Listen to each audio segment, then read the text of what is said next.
Bienvenue et félicitations, tu as décidé de regarder la vidéo, l'exercice 5 qui est tombé au brevet le 24 juin 2019 en Asie. Voilà, donc surtout actif, on avance x2 si c'est trop lent, etc. Ne perds pas ton temps, le but c'est d'aller directement à l'essentiel. Si ça te plaît, un petit j'aime, ça fait toujours plaisir, n'hésite pas à t'abonner à la chaîne, on ne perd pas plus de temps, c'est parti. Alors la figure ci-contre, est réalisée, elle est codée et elle est réalisée à main levée. Oui, on avait remarqué en effet, là on voit ici qu'on a des codages qui nous disent que les longueurs OA, OB, OC et OD euh, sont de même longueur, et en plus, on le dit ici, les diagonales se croisent en haut, donc les diagonales c'est DB et AC. On a OA égale 3,5 cm et AB égale 5 cm. Je vais l'écrire sur la figure, c'est toujours sympathique. 3,5 cm c'est ici, ok. Et ici on a 5 cm.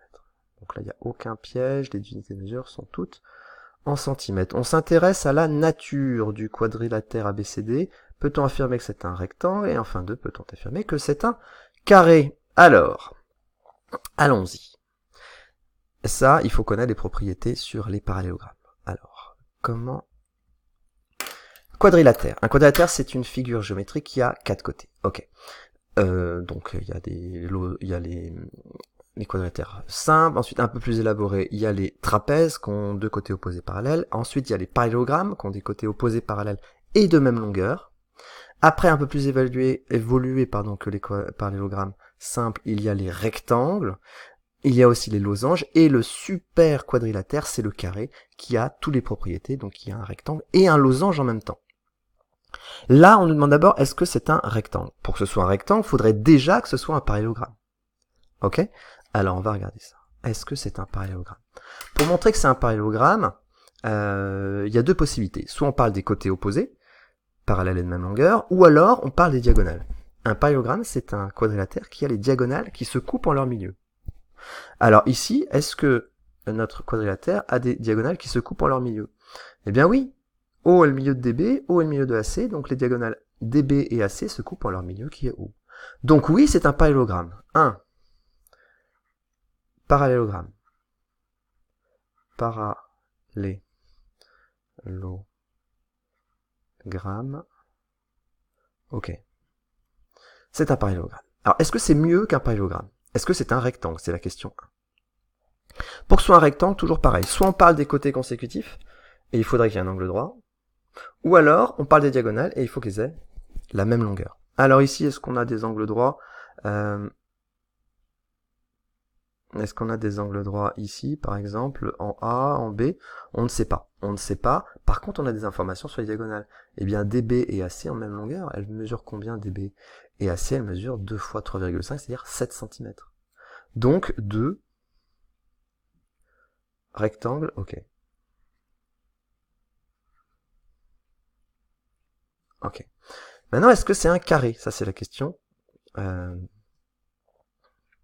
c'est pas la question 2, c'est toujours la question 1.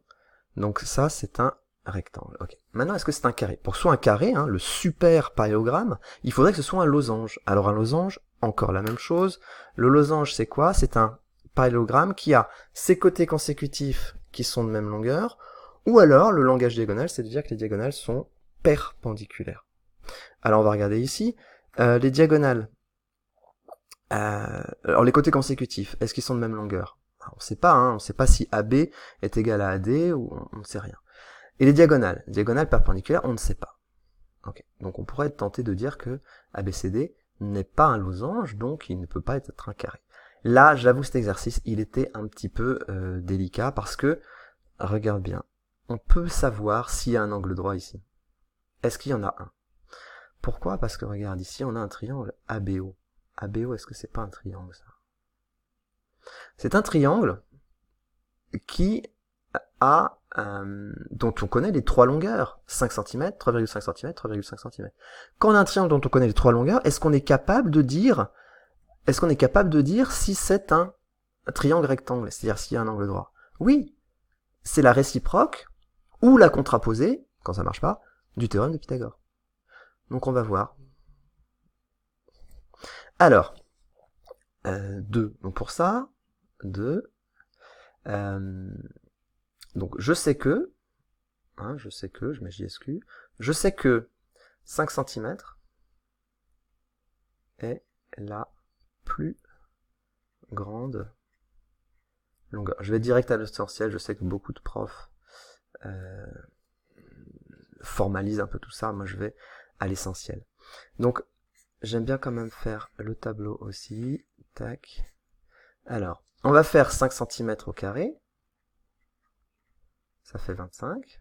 Et après, on va faire la somme de la petite au carré plus de la moyenne au carré. La petite et la moyenne, ici, elles valent tous les deux 3,5 cm. Donc, on va faire 3,5 au carré plus 3,5 au carré. 3,5 au carré, ça fait 12,25. Donc, fois 2. Hein. Et donc, ça fait 24,50. Est-ce que ça fait 25? Non. C'est différent. Donc, d'après la contraposée du théorème de Pythagore, ce n'est pas un triangle rectangle. Donc, il n'y a pas d'angle droit en haut. Et comme il n'y a pas d'angle droit en haut, les diagonales ne sont pas perpendiculaires. Et comme les diagonales ne sont pas perpendiculaires, ce n'est pas un losange. Et comme ce n'est pas un losange, ce n'est qu'un rectangle, ça ne peut pas être un carré. Voilà, donc ça c'était l'exercice 5. Merci pour ton attention. Si tu aimes, un petit j'aime. Et puis, abonne-toi si tu veux. Moi, je vais terminer l'exercice 7 et après j'aurai fini. À plus.